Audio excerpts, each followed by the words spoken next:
अस्सलाम वालेकुम नाजरीन, सुहेल खान अपने नए वीलॉग के साथ आपके सामने हाजिर है। नाजरीन, आज बुध का दिन है, अप्रैल की 26 तारीख, और कल जुमेरात का दिन अप्रैल की 27 तारीख। पाकिस्तान की तारीख, पाकिस्तान की सियासत, पाकिस्तान की जुडिशल हिस्ट्री में कल पाकिस्तान का बहुत अहम और तारीखी दिन है। और ये तारीखी दिन कल पाकिस्तान में ये पता चल जाएगा, कल ये वाज़ेह हो जाएगा कि इस मुल्क में कानून की हुक्मरानी है, इस मुल्क में आइन की बालादस्ती है, इस मुल्क में कौन सच्चाई पर है और कौन सच्चाई पर नहीं है। कल बहुत बड़ा केस होने जा रहा है सुप्रीम कोर्ट ऑफ पाकिस्तान में इलेक्शन के हवाले से, खैबर पख्तूनख्वा और पंजाब में इलेक्शन के हवाले से कल बहुत बड़ा केस है। कल बड़े 2 अहम इशू जो हैं अदालत को हुकूमत ने बताने हैं। एक तो 21 अरब रुपए की जो फंड की फराहमी है उसके बारे में अदालत को कल फाइनली तौर पर हुकूमत ने बताना है, और दूसरी जानिब दूसरा जो मामला है वो इलेक्शन की डेट का है।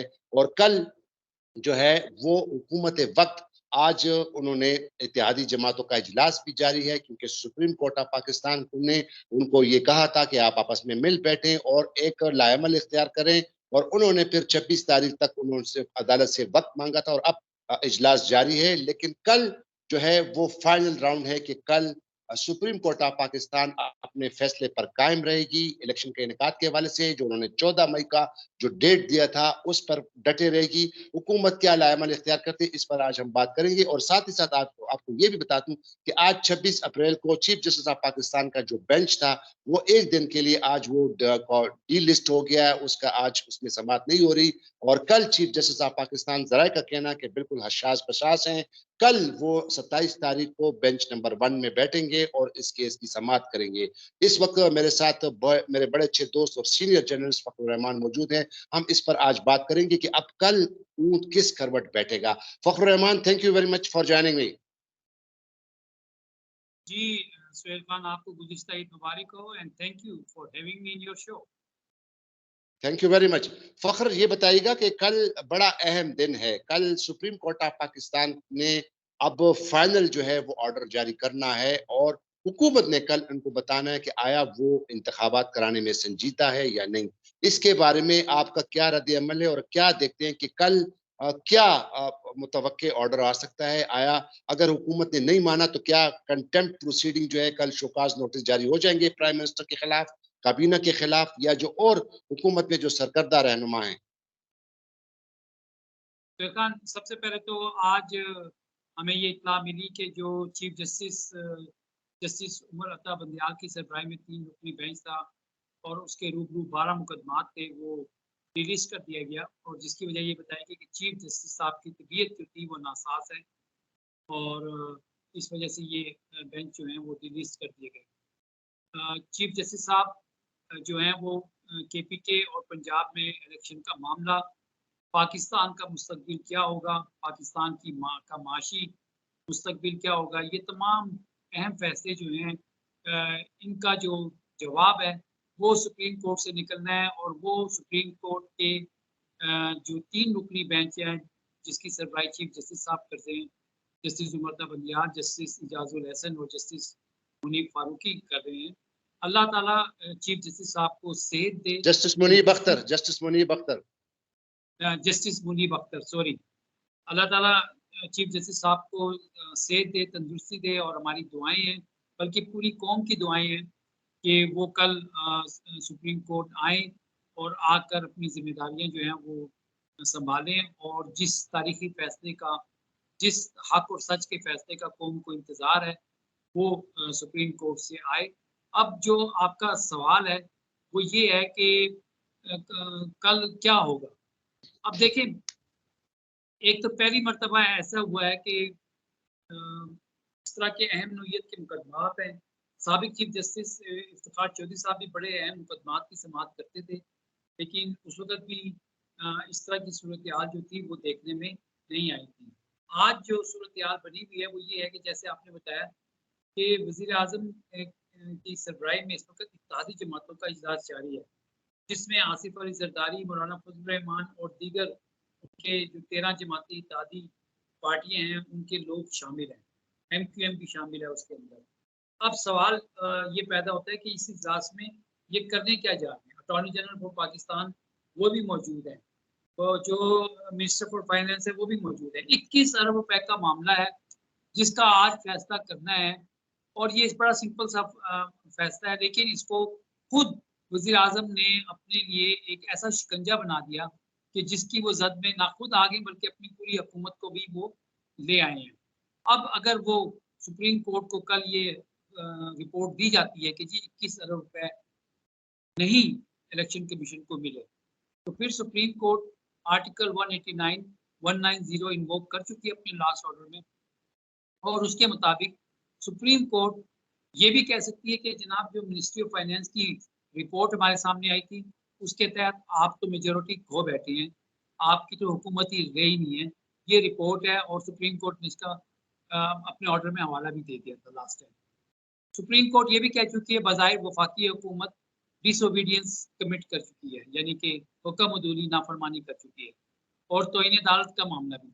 अब ये चीफ जस्टिस ऑफ पाकिस्तान समेत 3 रुकनी बेंच के ऊपर होगा कि वो चैम्बर में बैठकर इस हवाले से क्या फैसला करते हैं, और अगर उन्होंने कोई बड़ा फैसला किया तो वो कल यकीनी तौर पर ओपन हियरिंग भी जो है वो मुकर्रर कर सकते हैं इस हवाले से।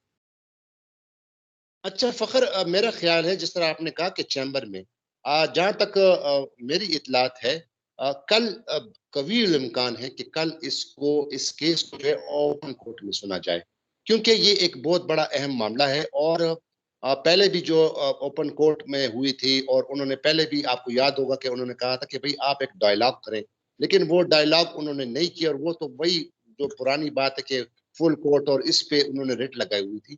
लेकिन जो लास्ट हुआ, उन्होंने जो कहा था कि हम ठीक है 26 तारीख को दे। अब मसला ये है कि कल जो अहम इसकी समाअत होने जा रही है, और अब चूंकि इजलास भी जारी है इत्तेहादी जमातों का, और ये भी सुनने में आया है कि वो शायद ये अपने इस बात पे डटे रहे कि वो जो है इस इलेक्शन को मजीद जो है वो लिंगर ऑन करे। लेकिन जहां तक ताल्लुक है मियां शहबाज शरीफ साहब का, तो वो कुछ सुनने में आ रहा है कि कुछ लचक का मुजाहरा करें, और अगर उन्होंने लचक का मुजाहरा किया और कल कोर्ट को कुछ बता दिया, लेकिन जिस तरह आपने पहले भी कह दिया कि कोर्ट ने तो वन आर्टिकल 190 जो है वो इन्वोक ऑलरेडी कर लिया है। कोर्ट अपने पहले ऑर्डर्स में कह भी चुकी है कि इन्होंने जो बात नहीं मानती तो ये डिसोबीडियंस है, नाफरमानी होगी, और नाफरमानी की जो कॉन्सिक्वेंसेस हैं वो बहुत खतरनाक हो सकते हैं। खतरनाक ये कि अब जाहिर है कि डिस्क्वालिफिकेशन तक जाएगा। अगर कल इन ये कोई नतीजे पर नहीं पहुंचे, लेट्स सपोज, और फिर कोई ले देखी या कोई लिंगर ऑन करने की कोशिश की, तो फखर साहब, जहां तक मेरी अंडरस्टैंडिंग है, कल इस कोर्ट को अब फाइनली डिसाइड करना चाहिए, और कल शायद इनको अगर शोकाज नोटिस जारी हो गए प्राइम मिनिस्टर को हो गए, या फाइनेंस में मिनिस्टर के जो सेक्रेटरी के हैं उसको हो गए, और दूसरे जो लोग हैं उनको, लेकिन prime minister will be the main focus, क्योंकि वो चीफ एग्जीक्यूटिव है और वो इस वजीर आजम है। तो क्या कहते हैं कि कल शोकाज नोटिस का कितना जो है आपकी नजर में कितने चांसेस हैं? देखिए, पहली बात तो ये है कि अगर आप सियासी जमातों को देखें तो मेरा ख्याल है कि कोई भी सियासी जमात अपना सियासी मुस्तकबिल दांव पे लगाने का फैसला नहीं करेगी। अगर पीडीएम कलेक्टिवली सुप्रीम कोर्ट के ऑर्डर को डिफाई करने का फैसला करती है, तो फिर कंटेम्प्ट की प्रोसीडिंग्स तो सब पे लागू हो सकती है। एक वज़ीर आज़म जो हैं, उनके ऊपर नहीं, क्योंकि ये कोalition हुकूमत है। इसमें डिस्क्वालिफिकेशन जो है, उसका दायरा कार जो है वो सुप्रीम कोर्ट तय कर सकती है। मेरा अपना ज़ाती व्यू ये है कि सारा इंतखाबात जो हैं वो एक दिन कराने के हवाले से शायद कोई समझदारी का सबूत जो है ना ये पेश कर दें, और अदालत आज ये फैसला कर ले कि जी ठीक है, हम जुलाई में, जून में जो है ना हम इंतखाबात कराने के लिए तैयार हैं, और असेंबलियाँ जो है ना वो मई में तहलील कर दी जाएँगी बजट के बाद। तो ये भी मुमकिन है कि बजट जो है जून की बजाय मई के तीसरे हफ्ते में या दूसरे हफ्ते में पेश कर दिया जाए, और फिर उसके साथ उसकी मंजूरी देने के बाद असेंबलियाँ तहलील कर दी जाए। ये तो एक सियासी तौर पर सेम फैसला है। लेकिन अगर हेड ऑन कोलिजन की बात है और सुप्रीम कोर्ट के ऑर्डर्स और आइन से बगावत की बात करनी है, तो फिर मैं आपको ये बता देता हूँ कि हुकूमत मेजोरिटी वैसी खो चुकी है और ये अदालत के रिकॉर्ड पर बात आ चुकी है, तो हुकूमत तो वैसे ही फारिग हो जाएगी।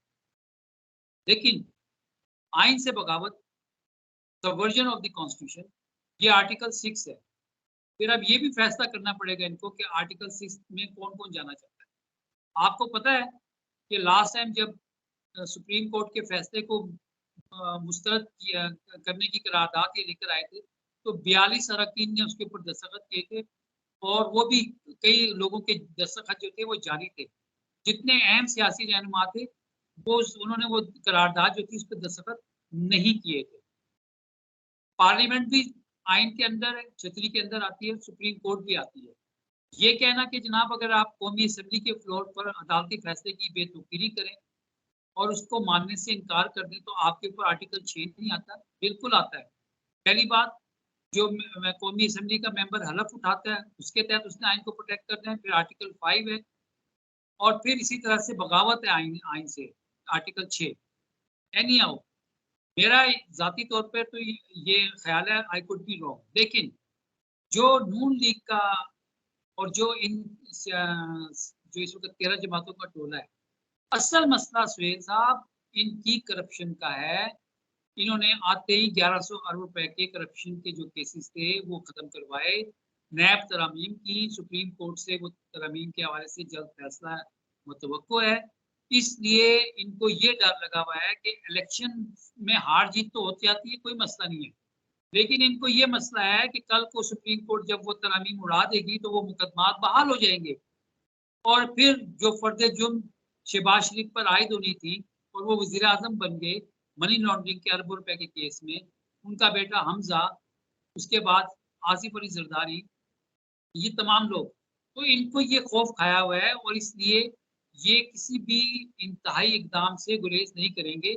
इनकी पूरी कोशिश है कि हम ऐसे हालात पैदा कर दें कि फ़ौज टेक ओवर कर ले, लेकिन फ़ौज टेक ओवर नहीं करेगी। फ़ौज ना तो टेक ओवर करेगी, बल्कि फ़ौज ने ये वाज़ेह तौर पर पैगाम दे दिया है कि ताकत का सरचश्मा अवाम है। आप अवाम के पास जाएँ, फ़ौज की ताकत के ऊपर आप इन्हिसार छोड़ दें।